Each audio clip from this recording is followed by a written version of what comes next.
I share what I'm listening to and my thoughts on music and the business daily for free at helloyassine.com. What's poppin', y'all? Travis Scott is breaking records nonstop.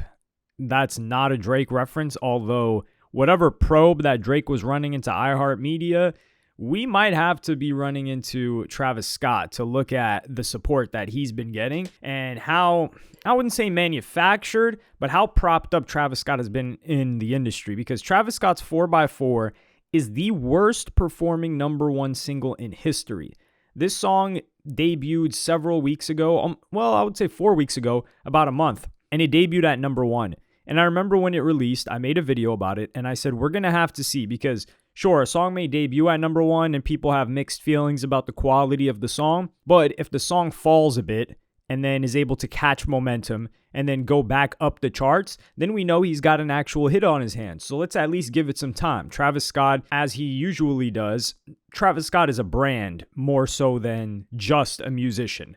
And that's not to knock anybody that's solely a musician. It's just to give an example of why Travis Scott makes the decisions that he makes. He's trying to integrate everything between other verticals, whether it be fashion, whether it be art, whether it be taste. So he's constantly selling stuff, and that's what allows him to get to number one. And this song dropped from number 1 to number 57 in one shot. And this is bad because the last time we saw something like this was, not the last time, but the most prominent time we saw something like this was when 6ix9ine and Nicki Minaj had released their song together. And this was two people that were not highly favored by the industry at the time. However, they were superstar fame level. Nicki Minaj was a legitimate superstar, and 6ix9ine was just very, very, very famous. But the problem was that they dropped from number one because there were a lot of sales involved in this, digital sales to be exact, and it dropped from number 1 to number 34. And that was the largest drop from number 1 in Hot 100 history at the time. So it was a 92% decrease in digital song sales and a 62% drop in streams compared to the prior week. So that means, and keep in mind, these guys were basically blackballed together. And they ran it up with the music video and everything to, try to make this song stay. And it still beat Travis Scott. And the reason why I'm making this point is because Travis Scott is getting the support, right? Travis Scott's got Epic Records in his back. Travis Scott's got a machine behind him. So they're trying to make the song a hit, but it just didn't stick. So the first week, it drops from number 1 to number 57. You know how crazy that number is? Historic drop, but it could pick back up. That's the hope that we had. But no, it just kept dropping and dropping. And then the fourth week, it had dropped to number 96. So it went from number 1 to 57 to 64 to 96, and now it's set to be outside of the Hot 100. And this is very bad for Travis Scott. And I'm sad to see this because I enjoyed this song. 4x4 is a really catchy song. I love the visuals on that song. The music video is shot so well. Travis Scott's artistry is so on point. So I don't know why this isn't resonating, but it gets me concerned with how famous he actually is. And ticket sales are something that we can't dispute. And Travis Scott is doing like stadiums. But I'm wondering how popular Travis Scott really is and how anticipated his new music is if this is the reception that it's getting and it's going to fall out of the Hot 100 in 4 weeks. How does that even happen for somebody that's a superstar? You look at Drake, he was dropping songs by himself that were leaked, and those songs were staying on the Hot 100 for weeks. Granted, they weren't debuting at number 1, but for him to fall out of the Hot 100, that means this song is not sticking. And his fan base may be more of a casual base than we've ever seen before. And by casual base, I mean a lot of the people that are going to his shows, maybe they just love Rodeo and Astroworld, and they're like, yo, we love Travis Scott in terms of the hype of Travis Scott, but they're not as invested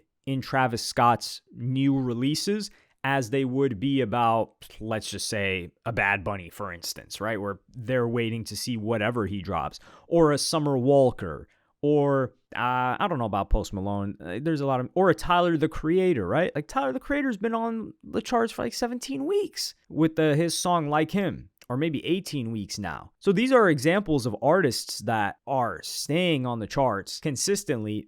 Chris Brown's been on the charts for a long time. And Travis Scott, we look at as the last superstar to come into the industry. Like Travis Scott came into the game, if you want to call a rodeo the debut, in 2015. Since then, we have not gotten another legitimate superstar. Some people may say Jack Harlow, but Jack Harlow is not pulling the shows that Travis Scott is pulling. Jack Harlow doesn't have the cultural influence or reach or trend ability to create trends like Travis Scott does. Travis Scott was the last superstar, and I think that's in part because of the time that he came in. He came in at the right time, and you can never time these things. You never know what's going to happen in the future. So with that being said, I'm concerned. And Travis Scott has always been an albums-based artist, but for this song, that's a great song. I mean, some people are going to disagree with me in the comment section, which I welcome. I don't mind people disagreeing. Just keep it respectful, especially when it comes to like taste stuff. Everybody likes what they like. But just let me know, how do you think about this from a perception angle? Because you don't want to be known as the guy that gets a number one and then you're out of the charts in 3 weeks. You basically started in front of the race and you're getting lapped by people. Not only did you start in the front of the race, they started you off 100 meters, 200 meters ahead. You were a lap ahead of everybody. And to fall off the charts completely, I wasn't too concerned about the drop because I remember seeing the drop and I was like, it's not too bad. But now you've got the biggest failure of a number one in history.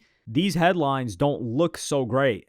The negative headline of having the worst number one is far more damaging than the benefit that came from it being reported that Travis Scott got another number one, or whatever money was generated from the sales of vinyls or whatever the hell he decided to sell for 4x4. So I'm hoping Travis Scott, I can't even say he gets things together. I just feel like there's a lot of fakery going on in Travis Scott's numbers for some reason. And his fan base is a lot wider. There's more breadth. I would say there's more breadth to Travis Scott's fan base right now than there is depth. Whereas, for example, in contrast, Kendrick Lamar, Drake, who else can we think of? They've got depth in their fan base. Like, they're not going out like this on the charts if they debut at number one, even if they run a finesse. Playboi Carti, even. That's not happening. So maybe Travis Scott has just become too corporatized that he's seen as this act that needs radio play and all this other support for people to pay attention to him.